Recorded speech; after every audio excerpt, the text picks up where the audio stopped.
Hello, everyone. My name is Dr. Rudolf Sardi, and I'm a literary scholar from Hungary. I'm extremely delighted to be here with you today, and I'd like to congratulate the organizers of the conference for this fantastic event. The title of my presentation is The Price of Becoming Human, Franz Kafka and the Post-Human Animal. And I'd like to begin with a few introductory words on the illusion of human exceptionalism. One dominant perspective that underpins human thought is that humanity occupies an incontestable and naturally privileged position in the world.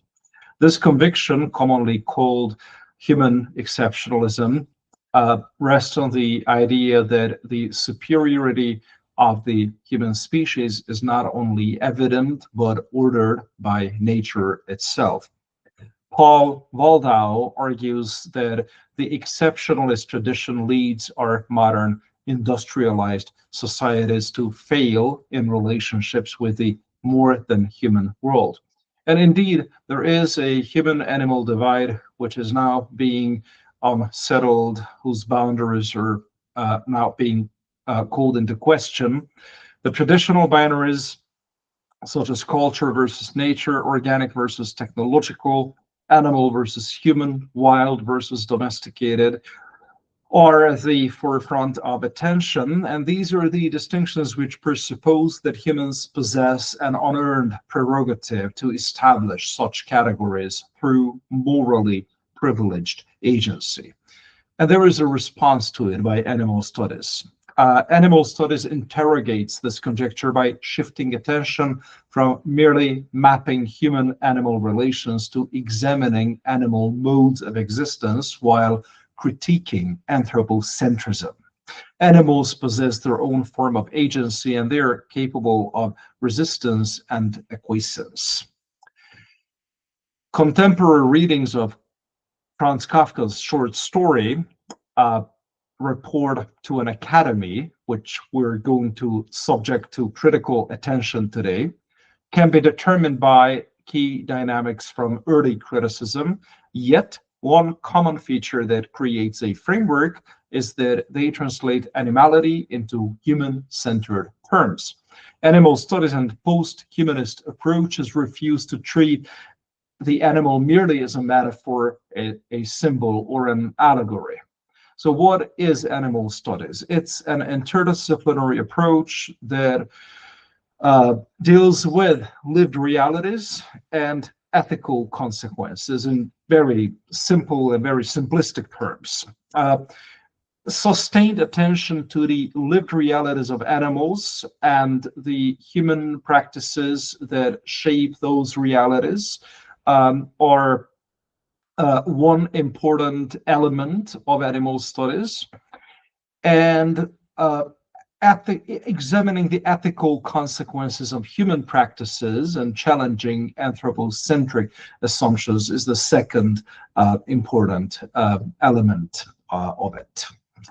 Kafka's A Report to an Academy is a short story that was published in 1917, and it offers a compelling literary illustration of animal agency and resistance to anthropocentrism.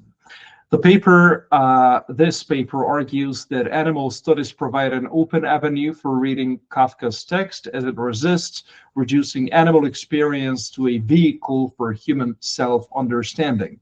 The narrative exposes the limits of anthropocentrism and anticipates the necessity of a post-human mode of interpretation. Kafka strikingly places the human-possessed capacity to exhibit distinctive traits of the Homo eruditus into the hands of a non-human narrator. As you rightly guessed, it's an ape. And the ape is called Red Peter. So let me quickly navigate you through the skeleton of the story, which might be read as an inverse of metamorphosis. But instead of a human metamorphosing into an insect, an ape becomes a fully fledged human and is granted the agency to deliver a speech to members of the academy about his transformation. Red Peter, the protagonist, delivers an account of his capture, which later takes the form of a report to the members of the Academy of Sciences. So the story goes like this. Red Peter is captured on the Gold Coast, put in a cage, and is shipped to Europe. During his voyage to Hamburg, he realizes that it's impossible for him to escape, so he still seeks a way out of his tribulations. Survival for him depends purely on adaptation, he realizes, and he must learn to imitate, or rather ape, human beings and train himself relentlessly until he reaches linguistic transformation, and until the point where we can say that reflective thought becomes possible only through the acquisition of language. This is a wonderful illustration of Red Peter. There are several other works of art by the young artist Holly Carden, who has been inspired by the short story as well. You can visit her website, which is on the screen. Red Peter matures into a man in multiple senses. He does not only learn how to live and think like a human, he also keeps a half-trained chimpanzee female with whom he has the pleasure in the manner of apes, someone he is ashamed to face in daylight, since her troubled, befuddled eyes he cannot meet. Instead of a zoo cage, Red Peter rationally chooses the performing or variety stage, where he becomes a celebrated curiosity. He shares with the scientific world the story of his astonishing transformation, having achieved what he originally set out to do. He found a way out. Still, the irony of the story is that in becoming human, Red Peter hasn't attained freedom, only a different, more socially acceptable form of captivity. Margot Norris has an article on the short story, which she situates at a shared continuum of life and observes it from two vantage grounds, from a Darwinian political teleology and the reversal of Aristotelian aesthetics. Norris discusses Kafka's short story as the most pointed illustration of Darwinian political teleology of the mimetic performance. It is, she says, a coerced evolutionary survival strategy embedded in relations of political power. Her use of the term biocentric provides a framework in which animals are no longer treated as symbolic stand-ins for human meanings, but as beings existing within a shared biological continuum of life. And her idea of the reversal of Aristotelian aesthetics is closely aligned with the idea that instead of treating the animal as a symbolic code, she believes that the animal mimicry and theatrical performance as evolutionary strategies in the struggle for survival is a way to unsettle human-animal binary.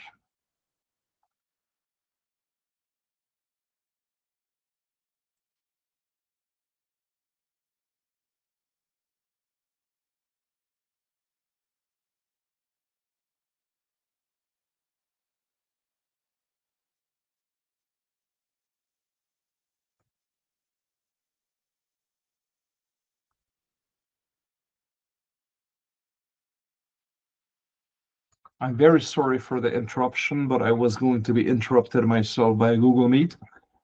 The trauma of becoming human is our next slide, and we'll learn from the outset of Kafka's story that one is confronted with that we're confronted with mocking irony when Red Peter confesses, "It is now some 5 years that I have been separated from apedom, a short time according to the calendar. perhaps, but an eternity when you have to gallop through it in a way I did. So we begin with evolutionary time, and indeed, it's risibly, ludicrously short period of time, 5 years, since hundreds of thousands or millions of years separate apes from humans. So Red Peter's journey is a forced transformation during which he loses his memory and has no access to former existence as an ape. And indeed, the only scar, that the only a memory that he has is a scar that he preserves from the event of his capture. And this is what Chris Danta calls scar of a mark of sacrificial violence, which allows Red Peter to find a passage into humanity. The wound paradoxically functions as a gateway to civilization, signifying nothing but domination of one species of ape over another. And of course, the wound we are talking about is the wound on his face. One bullet grazed my cheek, Red Peter says, and although the wound was superficial, the bullet did shave out a large red scar that led to my being called Red Peter, a disgusting name, completely inappropriate. Only a monkey brain would come up with a name like that. And of course, there is another key point here, the reversal of the gaze that we need to examine. The way humans look at animals is often discussed in terms of how animals alter their behavior under observation, in reaction to observation. They become habituated, disciplined, or rendered legible within human frameworks of knowledge. Red Peter reserves this one-way gaze on settling the initial logic, and human observation turns into reverse scrutiny, where he observes human beings being exposed to their behaviors, norms, and daily activities. Eventually, this leads to estrangement, in which his comments make the human world visible from outside its own norms. Before we finish, I wanted to say a few more words about the minority position that Horvath and others have made a very strong case in point. They emphasize that a newly constructed human position, that is the position in which we are being looked at by animals, is in fact a minority position. The usual universalizing logic of animalizing classification is reversed. It is no longer the human who appears as the privileged bearer of diversity and individuality. Kafka shows us that how an animal might look at us if attempted to think in terms, in human terms. This constitutes a distinctive minority position, one that settles the fixity of animal species and the entire system of categorization itself. And we end on the term of failure, or on terms of failure. And this is Red Peter's failure, who is on his way of becoming human.